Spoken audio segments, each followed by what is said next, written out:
Vemos uma igreja que crê e valoriza a família segundo os princípios bíblicos. Neste sentido, construímos uma série de estudos que vamos compartilhar nestas noites de ensino. Família, ideia de Deus. Este será o tema que vamos compartilhar e que queremos utilizar a analogia de um construtor que edifica uma casa com princípios da construção, que nós queremos também trazer os princípios eternos da Palavra de Deus para a construção de uma família segundo a ideia de Deus. Então queremos te convidar a estar connosco ao longo destas semanas.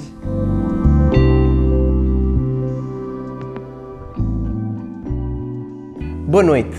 Bem-vindos a mais umas noites de ensino da Igreja Reviver de Santo António dos Cavaleiros. Estamos a falar sobre família, ideia de Deus. E a semana passada falámos sobre os desafios que todas as famílias estão a enfrentar. Estamos a falar acerca dos fundamentos que são necessários para colocar em prática na nossa família para construirmos aquela família que Deus projetou, que Deus idealizou e que Deus tem para ti e tem para mim também. Eu quero hoje falar acerca de uma outra parte que é necessária na nossa construção de família. Ela começa com o casamento. Nenhum casamento vem pronto. Ele constrói-se à custa de muito esforço, paciência e dedicação. Esforço, paciência e dedicação parece que é alguma coisa que já não faz parte do nosso dia-a-dia, mas para um casamento é necessário. Tudo começa quando o homem e uma mulher que se amam, eles têm o entendimento de querer construir uma família como Deus idealizou para eles. Eu tenho percebido que casar não é assim tão difícil.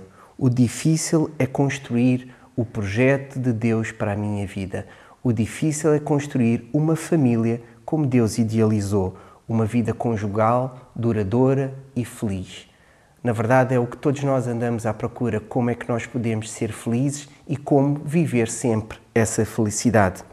E para que isso aconteça, para que o teu casamento seja feliz e duradouro, existem 4 pilares que têm que fazer parte da tua vida. Sem eles não vai haver sustentabilidade nem consistência para a casa ficar de pé. Então, vamos utilizar como texto base o livro de Gênesis, no capítulo 2, versículo 24 e 25. Diz assim: Por isso, o homem deixa a casa do pai e da mãe para se unir com a sua mulher e ficam a ser um só corpo. Tanto o homem como a mulher andavam nus, sem sentirem nenhuma vergonha por isso. Talvez tu possas estar a pensar, bem, isto não é para mim, eu já estou casada há tantos anos, eu tenho filhos e isto era bom, era os jovens ouvirem isto. Mas calma, na verdade eu já tenho visto que existem imensos casais que já estão casados há imensos anos, com filhos até crescidos, mas que não estão a viver no seu casamento, na sua relação conjugal, a ideia que Deus tinha para eles. Estamos a usar a analogia da construção. Estamos a utilizar esta figura de um construtor que constrói casas e levanta uma casa e que tem princípios e que tem formas de o fazer. Da mesma forma, Deus tem princípios que irão nos ajudar a nós vivermos aquilo que Deus tem para a nossa família. No versículo 24, nós vemos que ele é composto por ideias bastante curtas, mas são ideias cheias de profundo significado. E é sobre isso que nós vamos desenvolver aqui e que vamos dar nomes a estes pilares.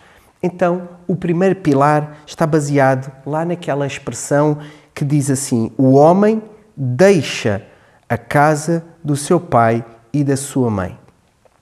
Todos nós temos dificuldades em deixar alguma coisa boa que nos influenciou, alguma coisa que nos dá prazer, que nós amamos, que faz sentido para nós. E, de facto, os pais deveriam ser assim, alguém que nós amamos, alguém que faz sentido para nós, alguém que nos influenciou, alguém que trouxe sentido para a nossa vida. Mas Deus sabe o que faz. E, na verdade, eu quero te lembrar, o projeto é dele. A ideia de Deus para a família foi Deus que construiu. Então, Deus começa a trazer uma instrução fundamental que é necessário para que o homem viva um novo nível de compromisso, de entrega e de autoridade. Eu vou repetir. Deus criou uma instrução para que o homem possa viver um novo nível de compromisso, de entrega e autoridade. O que é que significa esta palavra deixar? Deixar no original significa cortando rente. Cortando rente. Mas atenção, não é matar ou acabar de vez. Algumas pessoas, eu sei que para eles a relação com os pais é muito importante. A Bíblia nos fala a respeito disso, que é importante nós termos uma relação com os nossos pais e os pais com os filhos que se casam. Deus não está aqui a dizer que é para acabar, anular essa relação. Existem várias passagens na Bíblia que nos mostram que nós devemos honrar e cuidar dos nossos pais. Mateus capítulo 15, nós encontramos este princípio, lá em 1 Timóteo capítulo 5 e também o tão conhecido texto de Êxodo capítulo 20, versículo 12, que diz assim: honra a teu pai e a tua mãe, para que se prolonguem os teus dias na terra que o Senhor teu Deus te dá. Mas para que o homem possa construir o seu lar juntamente com a sua esposa, para que esta nova família tenha as suas próprias características, para que eles possam, de alguma forma, viver a sua singularidade, o homem e a mulher não podem mais ficar debaixo da autoridade paterna. Ao longo do meu ministério, eu tenho visto imensas pessoas que muitas das vezes não cortam este cordão umbilical com os seus pais e mais tarde ou mais cedo eles têm problemas muito graves. Eu sei que muitas das vezes é muito confortável uma ajuda financeira, é muito confortável um saco de compras todos os meses, é muito confortável os filhos ficarem lá em casa, é muito confortável muitas das vezes bons e sérios conselhos, mas muitas das vezes essas coisas vão tomando o seu peso, vão tomando o seu espaço, o seu domínio, e se o casal não deixar, não cortar rente, não é matar, eu volto outra vez a repetir esta ideia, não é matar ou acabar de vez, mas é descobrir essa singularidade, é construir esse novo lar. O homem, para que isto aconteça, o homem tem que, de alguma forma, levantar este pilar. Este pilar vem com ele assumir a sua responsabilidade de cumprir a sua missão, de amar a sua esposa como Cristo amou a Igreja e se entregou por ela. Sabem, eu tenho visto que quando uma mulher é amada com este tipo de amor, com o mesmo tipo de amor com que a Igreja foi amada por Jesus Cristo, a mulher não tem dificuldade em submeter à missão que Deus confiou ao homem. Desta forma, vai haver a construção do novo pilar. Eu creio que esta construção deste novo pilar tem de começar com este princípio bíblico dele deixar o seu pai e a sua mãe. O segundo pilar a ser construído está lá também no versículo 24 do mesmo capítulo. Ele deixará o homem, o seu pai e a sua mãe, e a Bíblia fala assim, para se unir com a sua mulher. Nada serve deixar a não ser que o homem se queira unir. Nada serve deixar se o homem não se unir. Esta união não é uma união qualquer, porque ela é uma união com o sexo oposto e com uma só pessoa. Bem, eu sei que o pensamento daquilo que tantas vezes somos bombardeados, daquilo que ouvimos no dia a dia, não corrobora esta ideia. Mas eu quero dizer uma coisa, eu tenho que afirmar mais uma vez isto: família é a ideia de Deus. E para que tu possas ter a tal família duradoura, a tal família consistente que suporta as adversidades e o dia mau, os princípios de Deus, as ideias de Deus, baseadas nos fundamentos bíblicos, baseados naquilo que Jesus diz a respeito do homem e da mulher, nós encontramos aqui. E a Bíblia é muito clara como é este pilar tem que ser levantado. O homem tem que deixar, mas tem que se unir. Mas não une-se a várias mulheres. Não une-se a um sexo, ao mesmo sexo.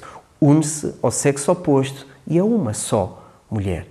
Então, a verdade é esta. E a palavra unir no hebraico é a palavra dabak, que quer dizer aderir, colar, juntar-se a. No grego, esta mesma palavra tem um sentido até mais profundo. Ela diz que é acimentar ou soldar. Não é uma união feita com fita cola. Eu sei que todos nós usamos esta fita cola para consolidar ou para unir certas e determinadas coisas. Ela tem o seu uso específico. Eu só uso fita cola para aquelas coisas que de alguma forma precisam de ser coladas para desenrascar, para cumprir um propósito curto. Mas se eu quero alguma coisa duradoura, eu não posso utilizar uma fita cola. A fita cola não serve para nada. A fita cola não vai trazer consistência. Então, se é uma união sólida, essa união vai ser forjada e trabalhada no dia a dia, que não está isento das tais pressões e das tais adversidades e das crises. Na verdade, o ato de unir não é nada passivo. Não é nada passivo. Eu recordo muito bem quando os meus primeiros anos de casamento com a Susana, em que nós estávamos a nos unir um ao outro, nós tivemos imensas quesílias. Houve coisas que tiveram de ser trabalhadas entre nós, mas no dia a dia nós podemos ser forjados e trabalhados, e ainda há bem pouco tempo nós celebramos 23 anos do nosso casamento. Mas é trabalhado, é forjado. A união entre um homem e uma mulher transborda para todas as áreas do nosso ser. Por isso é que ela é muito mais complexa, por isso é que ela não pode ser utilizada com um material que é simplesmente circunstancial e desenrasque. Ela exige uma busca ativa em amor, em favor do outro. Ela tem que ter uma lealdade constante. E quando nós estamos a erguer este pilar, algumas perguntas nós temos que fazer. Eu deixei o meu pai e a minha mãe, eu agora estou a unir-me a ela, mas será que esta união está a separar-nos ou está a nos unir? Porque às vezes há pessoas que têm a intenção de estar mais próxima uma do outro, mas tudo aquilo está a separá-las. Então a pergunta é, será que tudo aquilo que eu estou a construir está-me a unir ou está a separar-me? Será que ela vai expressar o meu amor, a minha lealdade? Será que ela revela o meu individualismo e o meu egoísmo?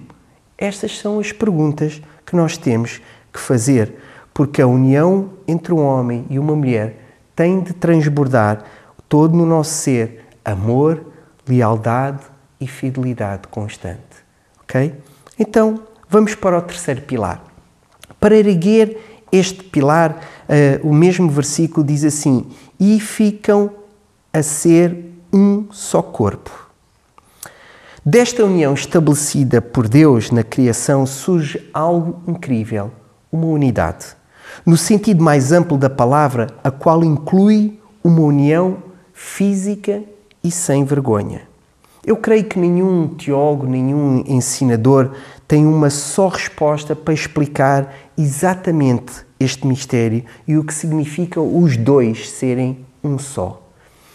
Eu não vou ter essa pretensão também, mas queremos trazer aqui algumas ideias que eu creio que são explicações para isto.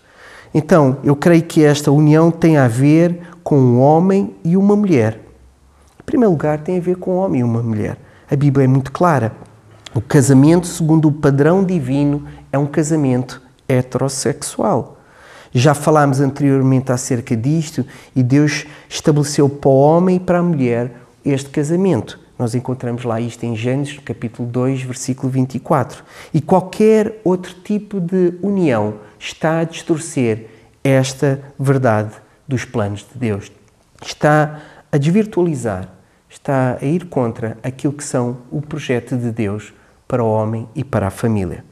A segunda ideia que eu quero trazer é: um não pode perder a identidade em favor do outro.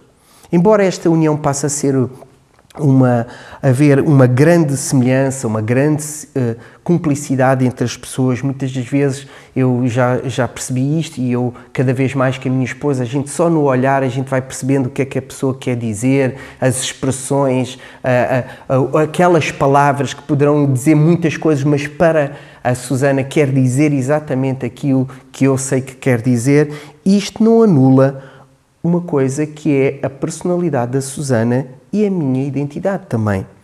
Apesar de nós queremos ter objetivos, alvos e apesar de nós termos sonhos e desejos comuns, ela não anula um ao outro.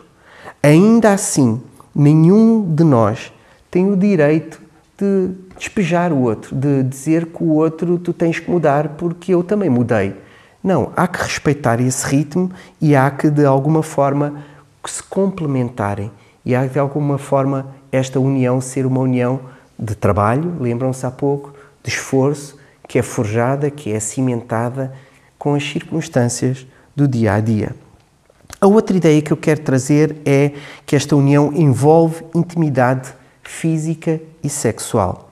Esta intimidade não tem a ver apenas com o prazer físico, mas com um conhecer que a Bíblia nos fala que acontece. Este conhecimento é uma expressão profunda de dignidade. A relação sexual e a relação física não é só um conhecimento entre um homem e uma mulher que gera neles algum tipo de prazer. Essa união gera intimidade. Intimidade tem envolvido o prazer, mas intimidade tem com a descoberta de coisas muito mais íntimas, de muito mais do ser da outra, do que aquilo que a gente pensa. Depois, a outra ideia que eu também queria trazer para todos nós é esta ideia do mistério a respeito de Cristo e da Igreja. Na linguagem do Novo Testamento, esta união numa só carne tipifica a que existe entre Cristo e a Igreja. Não há maneira de nós entendermos em pleno este mistério desta união, se não for fundamentada, se ela não estiver cheia do princípio e da vida de amor que Jesus expressou para cada um de nós. Quando nós compreendemos, quando nós entendemos que nós queremos construir uma casa sólida, uma casa segura, na sessão anterior nós falámos acerca disto. Um dos fundamentos, um dos alicerces é a palavra de Deus e a pessoa de Jesus Cristo. Jesus Cristo é a referência. Então, mais uma vez, nós temos que trazer para aqui, para a união entre o casal, a referência desta união, desta relação em que Cristo se uniu e amou a Igreja. Cristo ama, Cristo protege, Cristo nutre, defende, consola, fortalece e adorna a sua Igreja. Desta troca deve de existir também. Então, nós começamos a amar, nós começamos a submeter, a agradar, seguimos as diretrizes de Cristo, acatamos os seus conselhos e temos um desejo profundo de o conhecer, de estar com Ele, quase como se fosse fisicamente. E isto aplica-se também na relação do casal, em que um protege, ama, nutre, defende, consola, fortalece, adorna, em que o outro submete-se, agrada, dá as diretrizes, acata os conselhos, etc. E isto é tão dinâmico que eu não posso dizer que agora quem faz isto é aquele, quem faz o outro é o outro. Lembram-se? A ideia é eles estarem unidos. Eles passam a ser um só. E esta é aquilo que tem que acontecer na nossa relação conjugal. Para finalizar, vamos falar sobre o quarto pilar. É um pilar extremamente necessário e que tantas das vezes nós não temos percebido e temos algum pudor de falar acerca disto. Mas a Bíblia nos fala, tanto o homem como a mulher andavam nus sem sentirem nenhuma vergonha por isso. A nudez de Adão e de Eva não era imoral ou embaraçosa. De facto, eles tinham a sua percepção de nudez não tinha a ver com a percepção atual que nós tínhamos. Na altura, aquilo que eles viam um no outro era a glória de Deus. Eles viam a criação de Deus e o cuidado de Deus em lhes dar alguma coisa que os completasse, em que eles estavam unidos, em que eles tinham uma perfeita harmonia.